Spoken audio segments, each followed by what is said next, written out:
મિત્રો પીએસઆઈ સ્પેશિયલમાં આજના આપણા ઇન્સ્ટા સ્ટડીમાં આપણે ભારતના અલગ અલગ શહેરોમાં આવેલા મહત્વપૂર્ણ આંતરરાષ્ટ્રીય ક્રિકેટ સ્ટેડિયમની યાદી ચકાસવાની છે.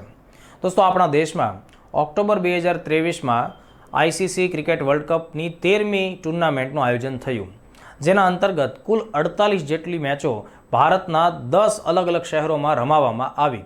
તો આ 10 જે શહેરો છે કે જ્યાં આપણો આખો વર્લ્ડ કપ રમાયો, તો બની શકે કે આવનારી પરીક્ષાઓમાં 4 શહેર અને એની સાથે ત્યાં રહેલા આંતરરાષ્ટ્રીય ક્રિકેટ સ્ટેડિયમનું જોડકું પણ આપણને પરીક્ષામાં પૂછી શકાય, અથવા આપણને 4 જોડી આપે અને એમાંથી કોઈ એક આદી ખોટી આપે અને આપણે આ પ્રકારે ખોટી જોડ શોધવાનો સવાલ પણ પીએસઆઈ જેવી પરીક્ષામાં આવી શકે.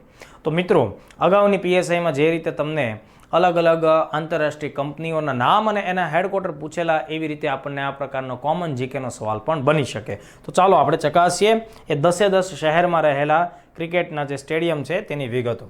જેમ કે મિત્રો, વિશ્વનું સૌથી મોટું sports stadium, not only cricket પણ તમામ પ્રકારની સ્પોર્ટ્સ ઇવેન્ટનું સૌથી મોટું ક્રિકેટ સ્ટેડિયમ એટલે નરેન્દ્ર મોદી સ્ટેડિયમ, જે તમે બધા જાણો છો કે એ અમદાવાદ ખાતે આવેલું છે. અમદાવાદ ગુજરાત ખાતે આવેલું છે, જેમાં પ્રેક્ષકોની કેપેસિટી 1,32,000 જેટલી છે. 1,32,000 જેટલી છે. ત્યારબાદ રાજીવ ગાંધી ઇન્ટરનેશનલ સ્ટેડિયમ.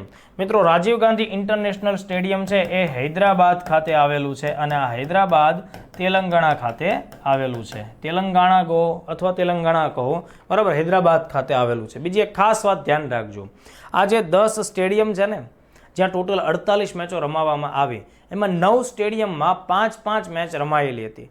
એકમાત્ર સ્ટેડિયમ આ છે રાજીવ ગાંધી ઇન્ટરનેશનલ સ્ટેડિયમ હૈદરાબાદ, કે જ્યાં માત્ર 3 જ મેચ રમાવામાં આવી. સૌથી ઓછી મેચ આપણને આ સ્ટેડિયમમાં જોવા મળે. ત્યારબાદ Himachal Pradesh cricket association stadium છે એ હિમાચલ પ્રદેશ જે રાજ્ય છે તેના ધર્મશાલા શહેર ખાતે આયોજિત થયું છે, અથવા તો ધર્મશાલામાં આ સ્ટેડિયમ આવેલું છે. અરુણ જેટલી સ્ટેડિયમ છે એ રાજધાની દિલ્હીમાં સ્થિત છે, આને આપણે ખાસ ધ્યાન રાખશું. M.A. ચિદમ્બરમ સ્ટેડિયમ છે મિત્રો, M.A. ચિદમ્બરમ સ્ટેડિયમ એ દક્ષિણ ભારતમાં તમિલનાડુમાં ચેન્નઈ ખાતે આવેલું છે. તો આટલી વિગતો આપણે ખાસ સારી રીતે ધ્યાનમાં રાખવાની છે. ત્યારબાદ મિત્રો, બાકીના જે 5 સ્ટેડિયમ છે એની પણ આપણે મુલાકાત લઈ લઈએ.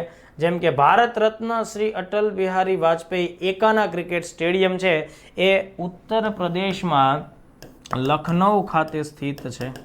ત્યારબાદ મહારાષ્ટ્ર ક્રિકેટ એસોસિએશન સ્ટેડિયમ છે એ મહારાષ્ટ્રના પુણે ખાતે સ્થિત છે. પુણે અથવા પૂના ખાતે આ સ્ટેડિયમ આવેલું છે. એમ ચિન્નાસ્વામી સ્ટેડિયમ છે મિત્રો, એમ ચિન્નાસ્વામી સ્ટેડિયમ એ કર્ણાટક રાજ્યમાં બેંગલુરુ, જેને આપણે ભારતની વિજ્ઞાન નગરી કહીએ, આઈટી નગરી કહીએ, બરાબર, બેંગલુરુ છે ત્યાં આવેલું છે. વાનખેડે સ્ટેડિયમ છે એ મહારાષ્ટ્રમાં મુંબઈ ખાતે આવેલું છે, વાનખેડે સ્ટેડિયમ.